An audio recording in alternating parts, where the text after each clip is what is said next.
کتاب الطلاق طلاق کے مسائل۔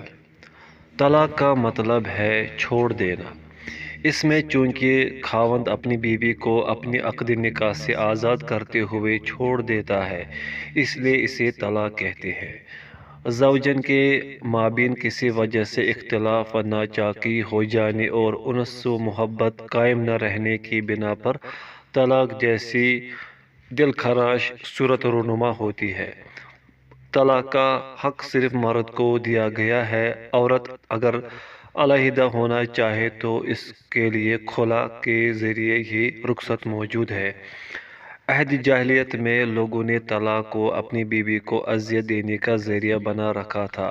ایک ہی بار کئی طلاقیں دے دیتے اور جب عدت کے دن پورے ہونے کے قریب ہوتے تو رجوع کر لیا کرتے، پھر دوران عدت بھی اس کے ساتھ غیر انسانی سلوک کیا جاتا۔ نبی کریم صلی اللہ علیہ وسلم نے آ کر ان تمام ظالمانہ صورتوں کو ختم کیا اور دیگر جمعی امور کی طرح طلاق کے بھی ایسے اصول وضع فرمائے کہ جن سے عورت مظلومیت کی زندگی سے نکل کر عزت و وقار کی زندگی جینے لگی۔ حدیث نمبر 318۔ سیدنا عبداللہ بن عمر رضی اللہ عنہما سے مروی ہے کہ انہوں نے اپنی بیوی کو بحالت حیض طلاق دے دی۔ عمر رضی اللہ عنہ نے یہ بات رسول اللہ صلی اللہ علیہ وسلم کے پاس ذکر کی تو رسول اللہ صلی اللہ علیہ وسلم ان سے بہت غصے ہوئے، پھر فرمایا اسے چاہیے کہ وہ اس سے رجوع کرے، پھر اسے تب تک روکے رکھنا چاہیے جب تک کہ وہ پاک نہ ہو جائے، پھر وہ حائضہ ہو کر پاک ہو۔ اب اگر وہ اسے طلاق ہی دینا چاہے تو اس کو چھونے سے پہلے طلاق دینی چاہیے، یہی وہ عدت ہے جیسا کہ اللہ تعالیٰ نے حکم فرمایا۔ ایک روایت میں ہے یہاں تک کہ اس سے اگلا حیض آئے، اس حیض کے علاوہ جس میں اس نے اسے طلاق دی ہو۔ یہ بھی الفاظ ہے کہ عبداللہ رضی اللہ عنہ نے اس سے رجوع کر لیا، جس طرح کہ رسول اللہ صلی اللہ علیہ وسلم نے انہیں حکم فرمایا۔ شرح الحدیث۔ فتغیظ منہ، ان کے چہرے پر غصے کے اثرات ظاہر ہو گئے۔ واحد مذکر غائب فعل ماضی معلوم باب تفاعل۔ قبل ان یمسھا، یعنی اس سے مجامت سے پہلے۔ واحد مذکر غائب فعل مضارع معلوم باب فتح یفتح۔ حیضۃ مستقبلۃ، آئندہ ماہ آنے والا حیض، اگلا حیض۔ مستقبلۃ واحد مونث اسم مفعول باب استفعال۔ شرح الحدیث۔ اس حدیث سے یہ ثابت ہوتا ہے کہ عورت کو بحالت حیض طلاق دینا خلاف شرع امر ہے، لیکن پھر بھی اگر کوئی ایسا کر لیتا ہے تو اس کی طلاق واقع ہو جائے گی، جیسا کہ حدیث سے ظاہر ہے کہ نبی صلی اللہ علیہ وسلم نے سیدنا ابن عمر رضی اللہ عنہما کو رجوع کا حکم دیا، تو اگر طلاق واقع نہ ہوئی ہوتی تو رجوع کس بات سے؟ پھر ایک ہی مرتبہ 3 طلاقیں نہیں دینی چاہیے، بلکہ ہر طہر میں 1 طلاق دینی چاہیے، اور اگر کوئی 3 طلاقیں ایک ہی وقت میں دے دیتا ہے تو وہ ایک ہی شمار ہوگی، 3 نہیں۔ اس کی تفصیل مفصل کتب میں دیکھی جا سکتی ہے۔ حدیث نمبر 319۔ فاطمہ بنت قیس روایت کرتی ہیں کہ ابو عمرو بن حفص رضی اللہ عنہ نے انہیں طلاق بتہ دے دی اور وہ خود موجود نہیں تھے۔ ایک روایت میں ہے کہ انہوں نے اسے تیسری طلاق دی، پھر اپنے وکیل کو جو دے کر ان کی طرف بھیجا تو وہ اس سے ناراض ہونے لگے۔ اس نے کہا اللہ کی قسم تیرے لیے ہمارے ذمہ کوئی چیز عائد نہیں ہوتی۔ وہ رسول اللہ صلی اللہ علیہ وسلم کے پاس آئی اور آپ صلی اللہ علیہ وسلم سے یہ ذکر کیا تو آپ صلی اللہ علیہ وسلم نے فرمایا اس پر تیرے لیے کوئی نفقہ عائد نہیں ہوتا۔ ایک روایت میں یہ الفاظ ہے اور نہ ہی رہائش کا ذمہ ہے۔ آپ صلی اللہ علیہ وسلم نے اسے حکم فرمایا کہ وہ ام شریک کے گھر اپنی عدت گزارے، پھر فرمایا یہ ایسی عورت ہے کہ اس کے پاس میرے صحابہ کا آنا جانا لگا رہتا ہے، تو ابن مکتوم رضی اللہ عنہ کے ہاں عدت گزار، کیونکہ وہ نابینا شخص ہے، تیرے سر سے کپڑا اتر سکتا ہے، پھر جب تو حلال ہو جائے یعنی جب تیری عدت ختم ہو تو مجھے بتلانا۔ کہتے ہیں کہ جب میں حلال ہو گئی تو میں نے آپ صلی اللہ علیہ وسلم سے ذکر کیا کہ معاویہ بن ابی سفیان اور ابو جہم رضی اللہ عنہما نے مجھے شادی کا پیغام بھیجا ہے۔ رسول اللہ صلی اللہ علیہ وسلم نے فرمایا، جو ابو جہم ہے وہ تو اپنے کندھے سے لاٹھی نیچے رکھتا ہی نہیں ہے، اور جو معاویہ ہے وہ غریب ہے، اس کے پاس کوئی مال نہیں ہے، تو اسامہ بن زید سے نکاح کر لے۔ میں نے اسے ناپسند کیا تو آپ صلی اللہ علیہ وسلم نے پھر فرمایا، اسامہ بن زید رضی اللہ عنہ سے نکاح کر لے۔ میں نے ان سے نکاح کر لیا تو اللہ تعالیٰ نے اس میں خیر فرما دی اور مجھ پر رشک کیا جانے لگا۔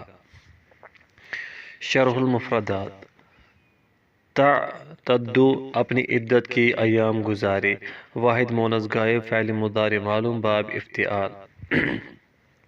یغشاہ اصحابی، ان کی اچھی طبیعت اور میرے صحابہ سے محبت رکھنے کی وجہ سے صحابہ ان کے پاس آتے جاتے رہتے ہیں، واحد مذکر غائب فعل مضارع معلوم باب سمع یسمع۔ آذینی، مجھے اطلاع کر دینا، مجھے بتا دینا، واحد مونس حاضر فعل امر معلوم باب افعال۔ سلوک، فقیر مفلس غریب۔ اغتبی توبہ، اس کی وجہ سے مجھ پر رشک کیا جانے لگا، واحد مؤنث متکلم فعل ماضی مجہول باب افتعال۔ شرح الحدیث: جب 3 طلاقیں پوری ہو جاتی ہیں تو اسے طلاق بتہ کہا جاتا ہے، اس کے بعد رجوع کا حق نہیں رہتا۔ اس کے بعد خاوند کے ذمہ عورت کے خرچے کی ذمہ داری ہوتی ہے، نہ ہی ان کی رہائش کی۔ ہاں اگر وہ اپنی خوشی سے عورت کو کچھ دینا چاہے تو وہ مستحب ہے، لیکن اگر عورت حاملہ ہو تو پھر خاوند نان و نفقہ کی ادائیگی کا ذمہ دار ہے۔ اس سے یہ بھی ثابت ہوتا ہے کہ عورت کی کسی اچھے، نیک اور شریف شخص سے شادی کی طرف رہنمائی کی جا سکتی ہے، اور عورت کو بھی چاہیے کہ وہ دینداری ہی کو ترجیح دے، کیونکہ یہ خیر و برکت کا باعث ثابت ہوتی ہے۔ راوی الحدیث: اس حدیث میں 2 نام بیان ہوئے ہیں، ایک تو راویہ ہے اور دوسرے ان کے خاوند ابو عمر بن حفص۔ راویہ ضحاک بن قیس کی بہن ہے، صحابیہ اور مہاجرہ ہیں، نبی صلی اللہ علیہ وسلم سے 34 احادیث روایت کی، اور ابو عمر کا نام عبدالحمید تھا، لیکن آپ اپنی کنیت ہی سے مشہور تھے۔ سیدنا علی رضی اللہ عنہ کے ساتھ یمن کی طرف روانہ ہوئے اور وہیں وفات پائی۔ باب عدت کا بیان۔ العدت، اس سے مراد وہ مدت ہے جس میں عورت اپنے خاوند کی وفات یا پہلے خاوند کے طلاق کے بعد دوسرا نکاح کرنے کے لیے انتظار کرتی ہے، اور اس دوران اس کا شادی کرنا ممنوع ہوتا ہے۔ حدیث نمبر 320۔ سبیعہ اسلمیہ روایت کرتی ہیں کہ وہ سیدنا سعد بن خولہ رضی اللہ عنہ کے نکاح میں تھی۔ ان کا تعلق بنو عامر بن لوئی قبیلے سے تھا اور غزوہ بدر میں شریک ہونے والوں میں بھی ان کا نام تھا۔ وہ حجۃ الوداع میں جام شہادت نوش کر گئے، اور وہ یعنی سبیعہ اس وقت حاملہ تھی۔ وہ اپنی خاوند کی وفات کے بعد وضع حمل کے بعد جو ہی اپنے نفاس سے پاک ہوئی تو وہ نکاح کا پیغام بھیجنے والوں کے لیے تیار ہو گئی۔ بنو عبدالدار کے ایک شخص ابو سنابل بن بعقق ان کے پاس آئے اور انہوں نے اس سے کہا، کیا بات ہے کہ میں تجھے بنی سنوری دیکھ رہا ہوں، شاید کہ تو شادی کی امیدوار ہے۔ اللہ کی قسم تو تب تک شادی نہیں کر سکتی جب تک تجھ پر 4 مہینے اور 10 دن نہ گزر جائے۔ سبیہ کہتی ہے کہ جب انہوں نے مجھ سے یہ کہا تو میں نے شام ہوتے ہی اپنے کپڑے اکٹھے کیے اور رسول اللہ صلی اللہ علیہ وسلم کے پاس آ کر اس کے بارے میں پوچھا۔ آپ صلی اللہ علیہ وسلم نے مجھے فتویٰ دیا کہ میں تو اسی وقت حلال ہو گئی ہوں جس وقت میں نے وضع حمل کیا، اور آپ صلی اللہ علیہ وسلم نے مجھے حکم دیا کہ اگر کوئی سبب بنتا ہے تو شادی کر لے۔ ابن شہاب کہتے ہیں میں اس میں کوئی حرج نہیں سمجھتا کہ وہ جب بھی وضع حمل کرے تو شادی کر لے، اگرچہ وہ خون ہی کی حالت میں ہو، لیکن اس صورت میں اس کا خاوند اس کے قریب نہیں آ سکتا جب تک کہ وہ پاک نہیں ہو جاتی۔ شرح المفردات: فلم تنشب، وہ ٹھہری نہیں، یعنی انتظار نہیں کیا۔ واحد مونس غائب، فعل منفی جہد معلوم، باب سمیع یسمع۔ تعلت، نفاس کے خون سے پاک ہوئی، یعنی جب انہیں نفاس کا خون آنا بند ہو گیا۔ واحد مؤنث غائب، فعل ماضی معلوم، باب تفعل۔ تجملت، تزئین و آرائش سے آراستہ و پیراستہ ہونا۔ واحد مؤنث غائب، فعل ماضی معلوم، باب تفعل۔ شرح الحدیث: امام ابن القیم رحمہ اللہ فرماتے ہیں جمہور صحابہ اور ان کے بعد کے علماء اور ائمہ اربعہ کا یہی موقف ہے کہ اگر کوئی عورت حاملہ ہو اور دوران حمل ہی اس کا خاوند فوت ہو جائے تو اس کی عدت وضع حمل ہے، اگرچہ اس کا خاوند ابھی جائے غسل ہی میں پڑا ہو۔ اگر وہ اسی وقت وضع حمل کر دیتی ہے تو حلال ہو جائے گی۔ زاد المعاد لابن القیم۔ جبکہ سیدنا علی، ابن عباس اور صحابہ کرام رضی اللہ عنہم اجمعین کی ایک جماعت کا موقف یہ ہے کہ اس کی عدت ابعد الاجلین ہوگی، یعنی دونوں مدتوں میں سے جو زیادہ ہوگی وہی عدت کی مدت شمار کی جائے گی۔ البتہ پہلا قول راجح ہے اور یہی معنی حدیث کے موافق ہے۔ راوی الحدیث: سبیہ رضی اللہ عنہا صحابیہ رسول 11 احادیث کی راویہ ہے۔ بہت سی مدنی اور کوفی تابعین نے آپ سے احادیث روایت کی ہے۔ حدیث نمبر 321۔ زینب بنت ام سلمہ رضی اللہ عنہا بیان کرتی ہے کہ سیدہ ام حبیبہ رضی اللہ عنہا کا بہت قریبی رشتہ دار وفات پا گیا تو انہوں نے زرد رنگ کی خوشبو منگوائی اور اپنے بازوؤں پر لگائی اور کہا میں نے یہ صرف اس لیے کیا ہے کیونکہ میں نے رسول اللہ صلی اللہ علیہ وسلم کو فرماتے سنا، جو عورت اللہ تعالیٰ اور یوم آخرت پر ایمان رکھتی ہے اس کے لیے یہ جائز نہیں ہے کہ وہ کسی میت پر 3 دن سے زیادہ سوگ منائے سوائے اپنی خاوند کے کہ اس کا سوگ 4 مہینے اور 10 دن ہے۔ شرح المفردات: حمیم، قریبی رشتہ دار، یہ ام حبیبہ رضی اللہ عنہ کے والد ابو سفیان رضی اللہ عنہ تھے۔ صفرۃ، زردی، مثل کوئی خوشبو وغیرہ۔ ان تحد، وہ خود کو زیب و زینت سے روکے رکھے۔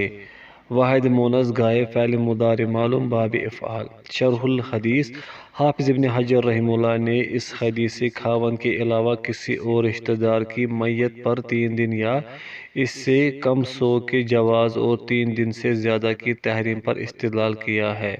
فتح الباری لابن حجر۔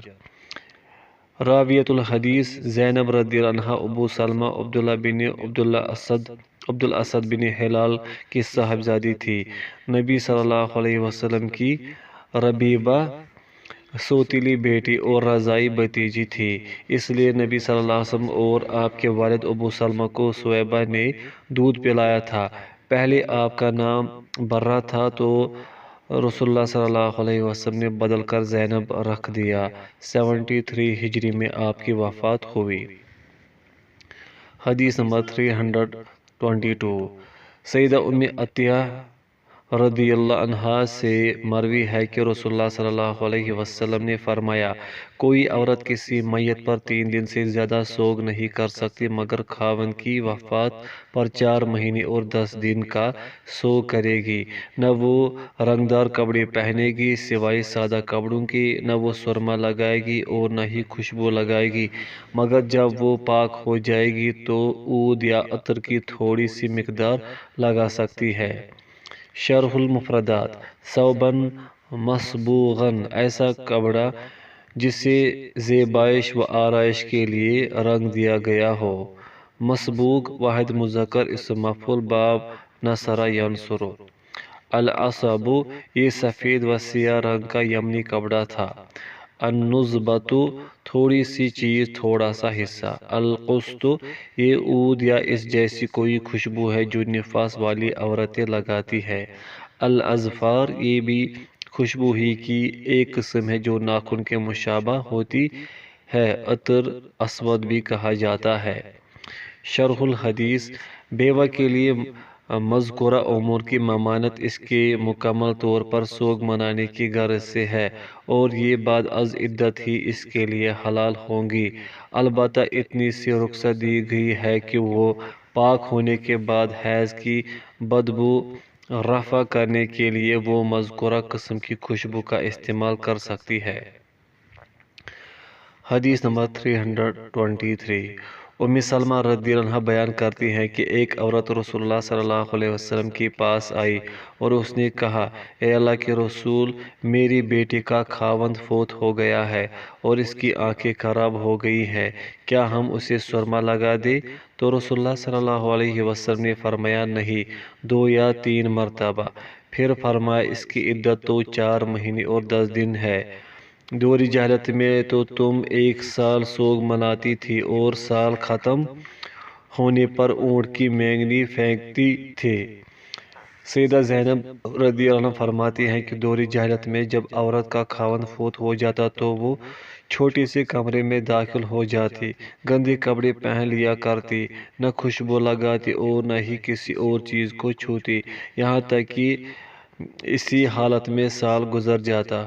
پھر کوئی جانور لایا جاتا، گدھا، پرندہ یا بکری، تو وہ اس سے اپنا جسم رگڑتی۔ پھر جس چیز سے وہ اپنا جسم رگڑتی اکثر وہ مر ہی جاتی تھی۔ پھر وہ باہر نکلتی تو اسے اونٹ کی مینگنی دے دی جاتی، وہ اسے پھینکتی تو پھر اسے اختیار ہوتا کہ چاہے وہ خوشبو لگائے یا کوئی اور کام کرے۔ شرح الحدیث: الحول، سال۔ الحفش، چھوٹا سا مکان یا کمرہ جس کی چھت بہت نیچی ہو، بدویوں کا خیمہ وغیرہ۔ تفتض، وہ اپنا جسم اس سے رگڑتی، ملتی۔ واحد مونث غائب، فعل مضارع معلوم، باب افتعال۔ بعرۃً، چوپاؤں اور کھر والے جانوروں کی مینگنی، لید گوبر۔ شرح الحدیث: اسلام آسانی و نرمی کا دین ہے، دیگر ادیان کی طرح سختی و درشتی کا ہرگز قائل نہیں ہے۔ جیسا کہ مذکورہ حدیث میں ذکر ہے کہ عہد جاہلیت میں عورت خاوند کی وفات پر 1 سال تک سوگ مناتی تھی اور وہ بھی اذیت ناک اور غیر انسانی پابندیوں میں جکڑی ہوئی، لیکن اسلام نے ان جاہلانہ رسوم و رواج کا قلع کما کر کے باعزت طور پر عدت گزارنے کا حکم لاگو کیا، اور اس میں بھی غیر ضروری رخصتیں تلاش کرنا کمال اتباع کے منافی ہے۔ باب لعان کا بیان۔ اگر کوئی شخص اپنی بیوی کو کسی غیر مرد کے ساتھ قابل اعتراض حالت میں دیکھتا ہے تو اس کا جو اسلامی نقطہ نظر سے فیصلہ کیا جاتا ہے وہ لعان کہلاتا ہے۔ اس کی صورت یہ ہوتی ہے کہ عورت اگر خاوند کے الزام کا انکار کر دے تو مرد و عورت ہر ایک سے 4 قسمیں لی جائیں گی اور 5ویں مرتبہ وہ ایک دوسرے پر لعنت کریں گی۔ مزید وضاحت آئندہ حدیث میں آئے گی۔ حدیث نمبر 324۔ سیدنا عبداللہ بن عمر رضی اللہ عنہما روایت کرتے ہیں کہ فلاں بن فلاں نے رسول اللہ صلی اللہ علیہ وسلم سے کہا، اے اللہ کے رسول، آپ کا کیا خیال ہے کہ اگر ہم میں سے کوئی اپنی بیوی کو بے حیائی کا ارتکاب کرتے ہوئے پائے تو وہ کیا کرے؟ اگر تو وہ بولے گا تو بہت ہی بڑی بات کہے گا، اس کی بیوی کو حوصلہ ملے اور اس جیسے کئی کرتوتوں پر خاموش رہنا پڑے گا۔ راوی کہتے ہیں نبی صلی اللہ علیہ وسلم خاموش رہے اور اس کا کوئی جواب نہ دیا۔ پھر جب وہ اس کے بعد آپ صلی اللہ علیہ وسلم کے پاس آیا تو اس نے کہا کہ جس کے بارے میں نے آپ صلی اللہ علیہ وسلم سے پوچھا تھا اس میں خود مبتلا ہو گیا ہوں۔ تو اللہ تعالیٰ نے سورہ نور کی آیت نازل فرما دی، والذین یرمون ازواجہم، اور وہ لوگ جو اپنی بیویوں پر الزام لگاتے ہیں۔ آپ صلی اللہ علیہ وسلم نے اسے یہ آیت پڑھ کر سنائی، اسے واضح نصیحت کی اور اسے بتلایا کہ دنیا کا عذاب آخرت کے عذاب کی نسبت بہت ہلکا ہے، یعنی اگر تم جھوٹا الزام لگا رہے ہو تو اب بھی توبہ کر لو۔ اس نے کہا نہیں، اس ذات کی قسم جس نے آپ کو حق دے کر مبعوث کیا ہے، میں اس کے خلاف جھوٹ نہیں بول رہا۔ پھر آپ صلی اللہ علیہ وسلم نے اس کی بیوی کو بلایا، اسے واضح فرمایا اور بتلایا کہ دنیا کا عذاب آخرت کے عذاب کی نسبت بہت ہلکا ہے۔ اس نے کہا نہیں، اس ذات کی قسم جس نے آپ کو حق دے کر بھیجا ہے، یقیناً یہ جھوٹا ہے۔ پھر آدمی نے پہل کرتے ہوئے اللہ تعالیٰ کے نام کی 4 حلفیہ شہادتیں دی کہ یقیناً وہ سچا ہے، اور 5ویں مرتبہ یوں کہا کہ بلا شبہ اس پر اللہ کی لعنت ہو اگر وہ جھوٹا ہو۔ پھر دوسری باری عورت کی تھی تو اس نے اللہ کے نام کی 4 حلفیہ شہادتیں دی کہ یقیناً وہ جھوٹا ہے۔ 5ویں مرتبہ کہا کہ اگر وہ سچا ہے تو اللہ تعالیٰ کا اس پر یعنی عورت پر غضب ہو۔ پھر آپ صلی اللہ علیہ وسلم نے ان دونوں میں تفریق ڈال دی۔ پھر فرمایا یقیناً اللہ تعالیٰ جانتا ہے کہ تم میں سے کوئی ایک تو جھوٹا ہے ہی، تو کیا تم میں سے جو بھی جھوٹا ہے وہ توبہ کرنا چاہتا ہے؟ آپ صلی اللہ علیہ وسلم نے یہ 3 مرتبہ فرمایا۔ یہ بھی الفاظ ہے کہ آپ صلی اللہ علیہ وسلم نے فرمایا اب تیرے لیے اس پر کوئی راستہ نہیں ہے، یعنی اب یہ تیری بیوی نہیں رہی۔ اس نے کہا میرا مال؟ آپ صلی اللہ علیہ وسلم نے فرمایا تیرا کوئی مال نہیں ہے، اگر تو نے اس کے خلاف سچ بولا ہے تو وہ اس کا عوض ہے جو تو نے اس کی شرمگاہ کو حلال کیا ہے، اور اگر تو نے اس کے خلاف جھوٹ بولا ہے تو وہ تیرے لیے اس سے بھی کہیں زیادہ دور ہے، یعنی پھر تو اپنے مال کا حقدار ہی ہو ہی نہیں سکتا۔ شرح المفردات: فاحشہ بے حیائی، یہاں اس سے مراد عورت کا کسی سے ناجائز تعلقات استوار کرنا ہے۔ احوانو، زیادہ ہلکا، یعنی یہاں تہمت اور بہتان کی سزا بھگت لینا قیامت کے دن موصول ہونے والے عذاب سے بہت کم تر ہے۔ واحد مذکر اسم تفضیل، باب نصر ینصر۔ بمستحللت، جو مول دے کر تو نے اپنے لیے اس سے ہم بستری کرنے کو جائز کیا ہے، مراد حق مہر ہے۔ واحد مذکر حاضر، فعل ماضی معلوم، باب استفعال۔ شرح الحدیث: آیت اللعان کے بارے میں اختلاف ہے کہ یہ آیت ہلال بن امیہ کے بارے میں نازل ہوئی یا عویمر اجلانی کے بارے میں۔ جمہور علماء کے نزدیک یہ آیت ہلال بن امیہ کے لیے نازل ہوئی کیونکہ ہلال بن امیہ کا لعان اسلام میں سب سے پہلے ہوا، جبکہ بعض علماء کا قول ہے کہ شاید دونوں کے حق میں نازل ہوئی، وہ اس طرح کہ دونوں ہی اس مسئلہ کو پوچھ چکے ہوں، پھر یہ آیت نازل ہوئی۔ شرح سنن ابی داؤد ابی عمار السعیدی۔ حدیث نمبر 325۔ عبداللہ بن عمر رضی اللہ عنہما روایت کرتے ہیں کہ رسول اللہ صلی اللہ علیہ وسلم کے زمانے میں ایک آدمی نے اپنی بیوی پر الزام لگا دیا اور اس کے بچے کو اپنا بچہ ماننے سے انکار کر دیا، تو رسول اللہ صلی اللہ علیہ وسلم نے انہیں حکم فرمایا تو انہوں نے لعان کیا جیسے کہ اللہ تعالیٰ کا فرمان ہے۔ پھر آپ صلی اللہ علیہ وسلم نے بچہ عورت کو دینے کا فیصلہ فرمایا اور ان دونوں لعان کرنے والوں کے درمیان جدائی ڈال دی۔ شرح الحدیث: وانتفا من ولدہا، انکار کر دیا کہ یہ میرا بچہ نہیں ہے۔ انتفا واحد مذکر غائب، فعل ماضی معلوم، باب افتعال۔ شرح الحدیث: لعان کے بعد وہ بچہ عورت کے حوالے کر دیا جائے گا کیونکہ وہ اس کی ماں ہوتی ہے، جبکہ آدمی کے والد ہونے میں شک واقع ہوتا ہے، اس لیے وہ بچہ اس سے نہیں دیا جائے گا اور نہ ہی وہ بچہ اس کا وارث بنے گا۔ اور دوسری بات یہ ہے کہ لعان کے بعد نکاح بھی ختم ہو جاتا ہے اور آدمی دوبارہ اس عورت سے نکاح بھی نہیں کر سکتا۔ حدیث نمبر 326۔ سیدنا ابو ہریرہ رضی اللہ عنہ بیان کرتے ہیں کہ بنو فزارہ کا ایک آدمی نبی صلی اللہ علیہ وسلم کے پاس آیا۔ اس نے کہا میری بیوی نے کالے رنگ کا بچہ جنا ہے، یعنی وہ میرا نہیں لگتا۔ نبی صلی اللہ علیہ وسلم نے فرمایا کیا تیرے پاس اونٹ ہے؟ اس نے کہا جی ہاں۔ آپ صلی اللہ علیہ وسلم نے فرمایا ان کا کیا رنگ ہے؟ اس نے کہا سرخ۔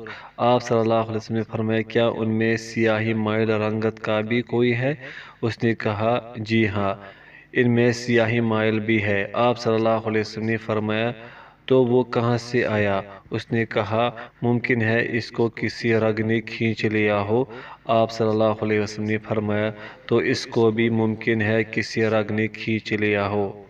شرح المفردات، اورکا جو صاف رنگ کا نہ ہو بلکہ اس میں سیاہ رنگ بھی شامل ہو۔ نزعہ ارکن، یعنی نسب سے کسی کا اس پر اثر پڑ گیا ہوگا۔ نزع واحد مذکر غائب فعل ماضی معلوم باب ضرب یضرب۔ شرح الحدیث، اس حدیث میں اس معاملے کی شدت کا احساس دلاتے ہوئے تحقیقی ترغیب اور سوء ظن سے بچنے کی تلقین کی گئی ہے تاکہ محض شک یا ظن کی بنیاد پر کوئی بھی شخص اپنی بیوی پر بہتان نہ لگائے بلکہ پہلے اسے تحقیقی طور پر ثابت کرے۔ امام قرطبی رحمہ اللہ فرماتے ہیں کہ محض رنگ کے اختلاف سے بچے کا انکار کر دینا صحیح نہیں ہے۔ حافظ ابن حجر رحمہ اللہ فرماتے ہیں کہ شافعیہ کے نزدیک اگر عورت کے زانیہ ہونے پر واضح طور پر کوئی قرینہ نہ ہو تو پھر انکار جائز نہیں، لیکن اگر بچے کا رنگ اس شخص کے رنگ کے ساتھ ملتا ہو جس کے ساتھ تہمت لگائی گئی ہے تو پھر علی صحیح انکار جائز ہے، جبکہ حنابلہ کے ہاں مطلقاً قرینہ کے پائے جانے سے انکار جائز ہے۔ فتح الباری ابن حجر۔ حدیث نمبر 327۔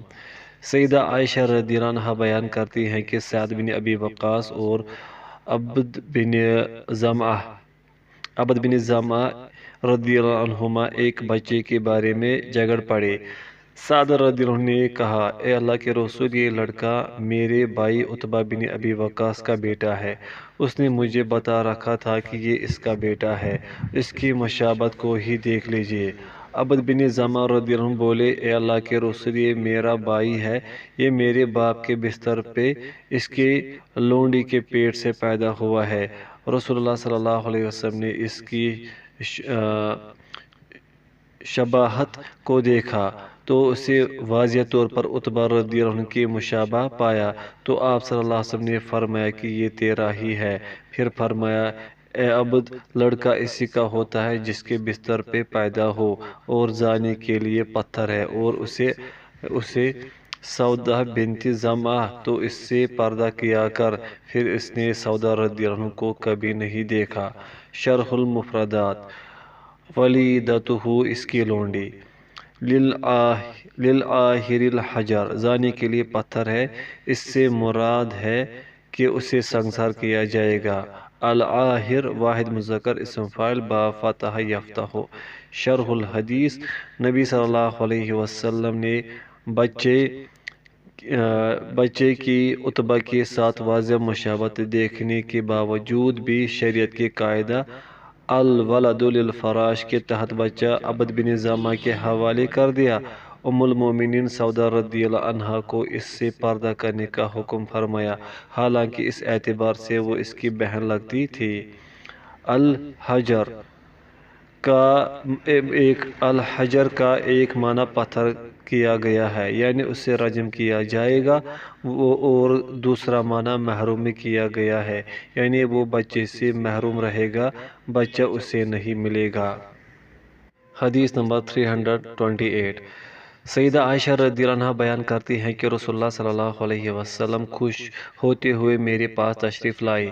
آپ صلی اللہ علیہ وسلم کے چہرے کے آثار رونق افزا تھے۔ آپ صلی اللہ علیہ وسلم نے فرمایا، ابھی مجز نے زید بن حارثہ اور اسامہ بن زید کو دیکھا تو اس نے کہا یقیناً ان میں سے ایک کے پاؤں دوسرے کے پاؤں سے ہے۔ یہ بھی الفاظ ہے کہ مجز قیافہ شناس تھا۔ شرح الحدیث تبرک اساریر وجہہ، آپ صلی اللہ علیہ وسلم کا چہرہ خوشی سے چمک رہا تھا، کھل رہا تھا۔ تبرک واحد مونس غائب فعل مضارع معلوم باب نصر ینصر۔ مجزز یہ اس شخص کا نام تھا۔ قائفاً قیافہ شناس سے مراد وہ آدمی جو آثار اور شبیہات کی بنا پر نسب پہچان لیتا ہے۔ واحد مذکر اسم فاعل باب نصر ینصر۔ شرح الحدیث اس حدیث سے معلوم ہوتا ہے کہ قیافہ شناس کی بات تسلیم کی جا سکتی ہے، لیکن اگر وہ کسی حقیقی اور یقینی امر کے خلاف ہو تو پھر اسے قبول نہ کرنے میں کوئی حرج نہیں ہے، کیونکہ قیافہ شناس کی بات کوئی استنادی حیثیت نہیں رکھتی۔ کتاب